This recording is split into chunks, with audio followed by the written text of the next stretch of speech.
this Xbox generation is going to be defined by, I think, two major things. First of all, the acquisitions that they made to continue to grow and become as big as they are going to be going forward with ABK and Bethesda, and then obviously their other first-party studios. And the other thing is going to be multi-platform and putting their games on PlayStation, on Nintendo, and anywhere that people play video games. So every time we hear more news about this, people make it seem like it is brand new, but there is an interesting piece here that we did get from Phil Spencer giving gamers the reasoning why they should buy an Xbox, even though multi-platform is going to be the way of the future. Now, it doesn't say what games are going. Obviously, we still don't know if every single game is going on PlayStation and the Nintendo Switch 2, or if it's only still going to be a select few. Like, for example, South of Midnight got announced at the Xbox Developer Direct, and that game was not announced for PlayStation. So it is still a weird situation. Their messaging still isn't 100% one way or the other. It is seriously a case-by-case basis, as they have said that they were going to be doing that. But the console itself is always a question people have. Now, there will be another Xbox console. I mean, unless they're flat out lying straight to everybody's faces over and over and over again, there will be more Xbox hardware going forward. It is a part of their future. It's a part of their plans. And it is still important to them to give those options to gamers. When they want to put their games in as many places as possible, taking away an option just makes absolutely no sense when you're looking at the way that they are running their business. And this still brings up the question, though, why should people go out and buy an Xbox? Phil Spencer was on Gamertag Radio, and he gave an answer here as to why people should still go out and purchase an Xbox or play on Xbox in their new multi-platform era of the business. So we'll go over here. This is an article from VGC quoting, like I said, the interview between Phil Spencer and Gamertag Radio, which is Danny Pena and Paris Lilly. And here is the question. I thought this was a good question. I think it's a question that a lot of people had, so I'm very happy that they asked it and that we got an answer here from Phil Spencer. I don't know if the answer will satisfy everybody who is very angry at this strategy, but we got an answer at the very least. And here's what it says. It says, this has left many Xbox console owners wondering where their device fits in Microsoft's plans for an ever more open ecosystem. And Xbox's Spencer was asked about this in a new interview with Gamertag Radio. And his response is, I want people to pick hardware based on the capabilities of that hardware and how that fits into the choices that they want to make about where they want to play. And we want our hardware to win based on the hardware capabilities that we have. So there's a couple of things here that you can kind of extrapolate out of that quote. The big thing here that I see, and I may be wrong on this, but what I see when he says that is that next generation, we are definitely going to have multiple options of where we want to play our games via the console experience, whether that is Xbox's first party console, which I'm assuming if they do put out a home console is going to be very high powered and maybe in the higher price range as well.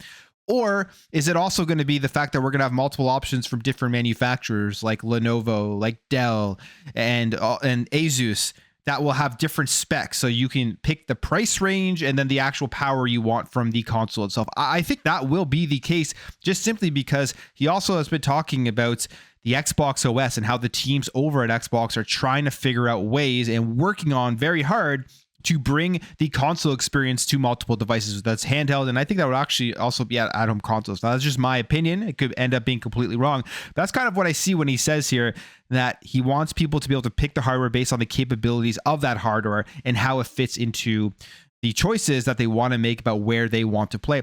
The number one choice and the number one option is going to be, what is the amount you want to pay? And do you care about having the highest graphical fidelity? What type of screen are you playing on? Do you care about locked 60 frames per second or 120 frames per second? Because I think the screen itself that you're playing on is the main deciding point for the power that you need out of the device that you're playing games.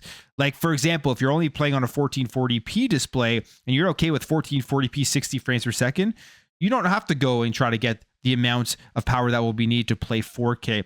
And you're upgrading your screen, I think, is even more important than just slight incremental upgrades of the console itself. For example, I just bought an OLED LG C4, and I was playing on just a regular 4K display, TCL, this entire generation, just up until this year. And it's like I got a brand new console by plugging my Xbox into this LG C4. OLED is phenomenal. So I think a screen upgrade for a lot of people will go far further than just like the incremental upgrades you get from, like, for example, the PS5 to the PlayStation 5 Pro.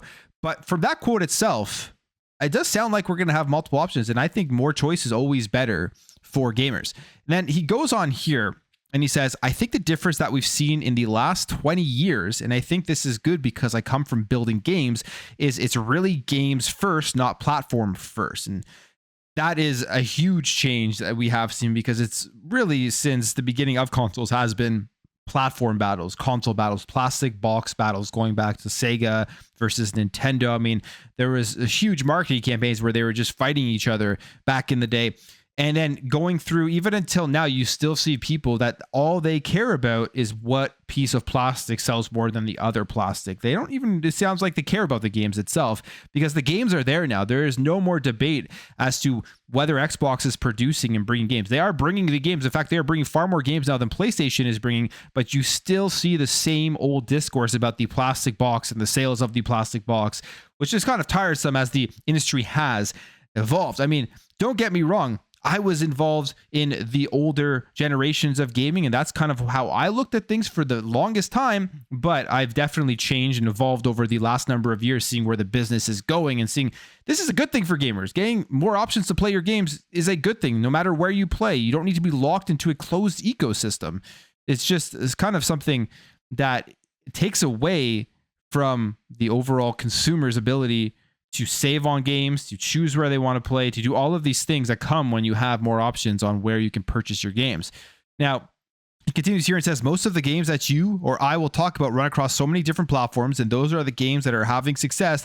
Those are the games at the top of the charts. Says, I want to build a platform that service those creators, the creators that are trying to meet people on every screen. And the biggest point here is when he says that, to me, it is just the most obvious thing. I mean, if you were to go to a Nintendo developer or a PlayStation developer or an Xbox developer, I would almost bet that every single one of them would say, we would rather have more people play our games, even if it's on a different platform, than be constricted and locked to a singular device where the amount of people that can experience the art that we are trying to create gets reduced. So that is an obvious thing. And when we look at these console wars and everything, the developers themselves probably do not care at all about where people play their games. They're just working for a company where they're locked in. Like if you're a PlayStation studio, you're only putting your games only on PlayStation because you're working for Sony.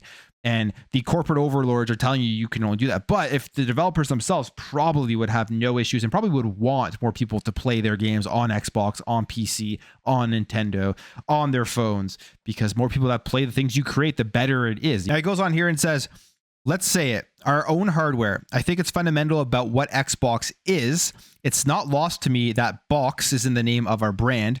In the position that I'm in, I look at hardware as a critical part of what we do, but we're not trying to gatekeep the games off of the other places for the benefit of it. Let's go build innovative hardware that people want to use to play, whether that's in their hands, whether it's on the television, or even other places. Goes on and says, and I love our hardware team. I spent some time with them just this week looking at the roadmap that they have. I think they're learning a lot from this, like Steam Deck.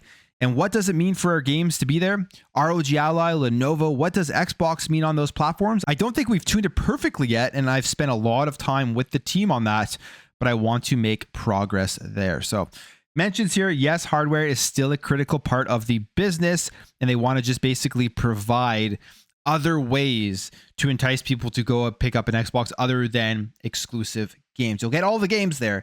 You'll get Game Pass there, but they want to bring in more features. Like when I think about that, I think about things like Quick Resume, which is a far better experience than the PlayStation 5. The reality is, though, Xbox this generation has been brutal at advertising those features to people out there. There are still people that think that suspending a game on PlayStation 5 is the same as Quick Resume on Xbox. And I believe Reforged Gaming was one of those people, which was hilarious to see, because this guy has a big channel, has tons of people in his chat all the time, and for him not to know that is kind of mind-boggling.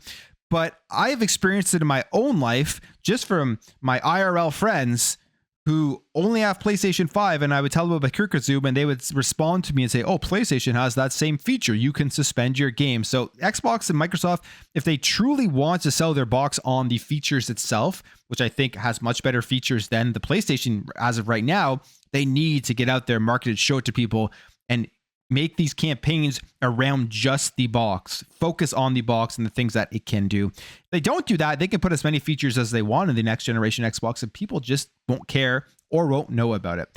But I found this an interesting question, an interesting response here from Phil Spencer. Nothing crazy new here, but if you needed some reassurance from the head of Xbox, like hardware is still coming, there is just more of that there. But you'll still have people out there saying that there is no Xbox console coming next, and that would mean that Phil Spencer and Xbox themselves have continuously lied to us throughout this entire year. I just don't see that being the case. We are going to get another at-home Xbox into the next generation. But I'll end the video there, guys. If you did enjoy this video, make sure to hit that thumbs up. If you're new here, hit that subscribe, and I'll catch you guys in the next video.